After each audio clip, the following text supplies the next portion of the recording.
How fast can a child learn a musical instrument compared to an adult?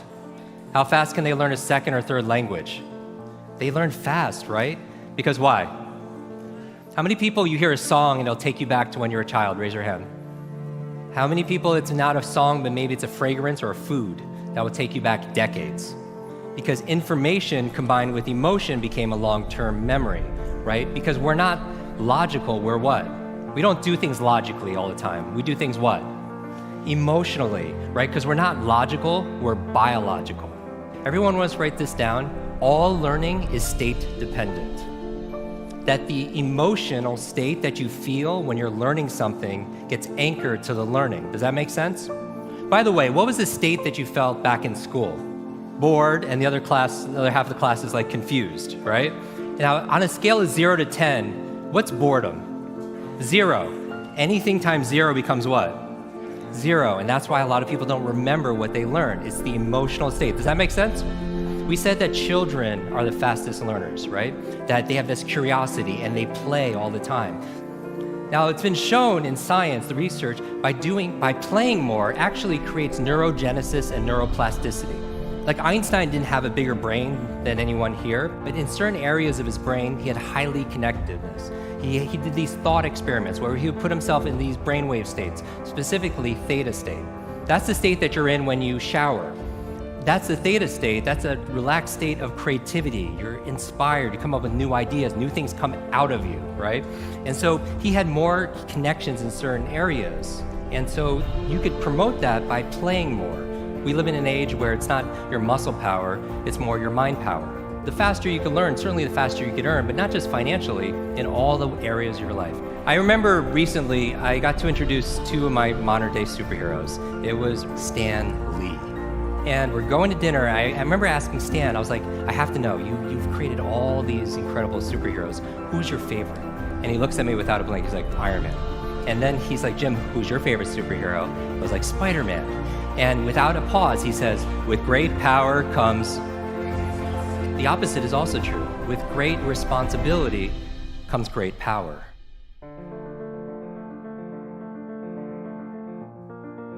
When you take responsibility for something, you have great power to what? To change things, to transform things, to make things better. You want to build a physical muscle, you give it what? Nutrition. Same thing with your mental muscles. Information combined with emotion becomes a long-term memory, right? The state that you learn something in, the mood and the feelings that you learn something in gets attached to what you want to learn. I'm going to give you 6 keys to learn anything faster. You can write these down. I want you to remember, be fast. Be fast. 6 keys to learn any subject or skill faster.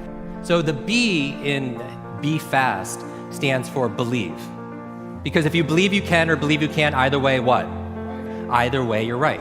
All behavior is belief-driven. How many people here talking about memory, because memory, forgetting is a state. A lot of people say, oh, I have a bad memory, right? They always think, I have memory, or I have focus, or I don't have focus, or I have creativity, I don't have creativity. I want you to scrap that. Creativity is not something you have, it's something you do.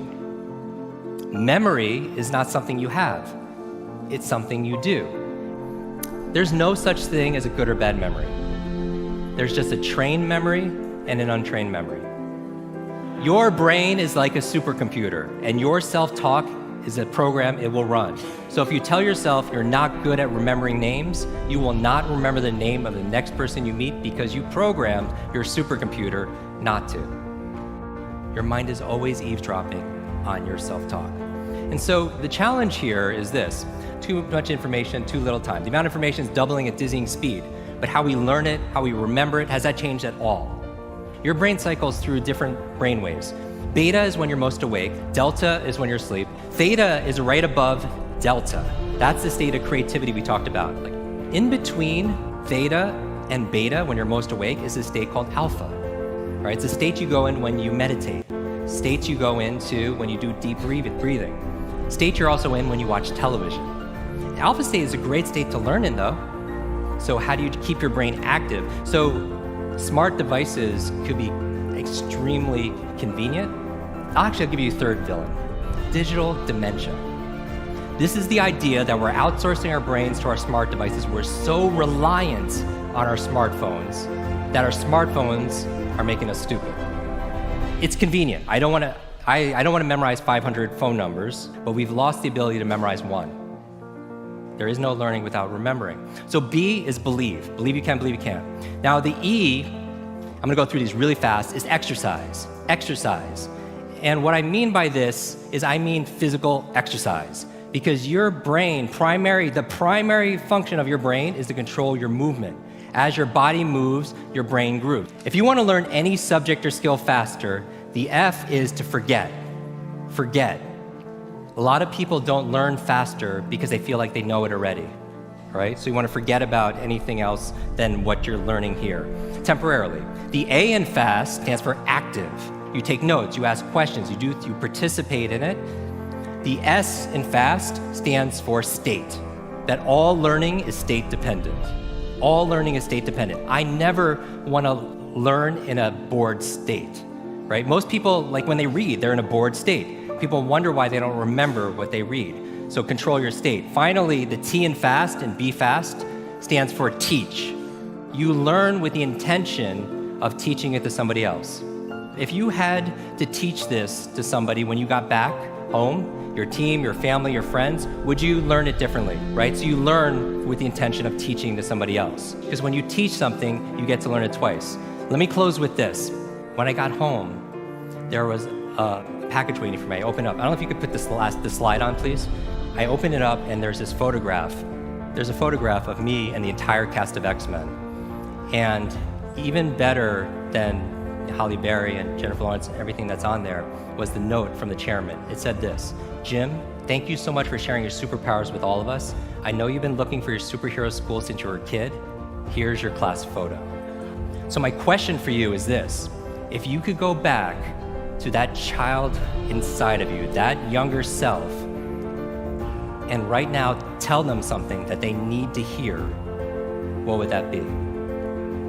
And if you were to go in the future, 1 year, 2 years, 5 years, 10 years ahead in the future, I believe you have wisdom inside of you. I believe you have greatness inside of you. If you were to project 10 years ahead of time and look back on this day right now, what does your current self need to hear from your future self? I have a quote that I get quoted on more than anything else. It talks about an egg and stress, that your egg is like your life, that if an egg is broken by an outside force, life ends. But if it's broken by an inside force, life begins. And all great things begin on the inside. Thank you very much.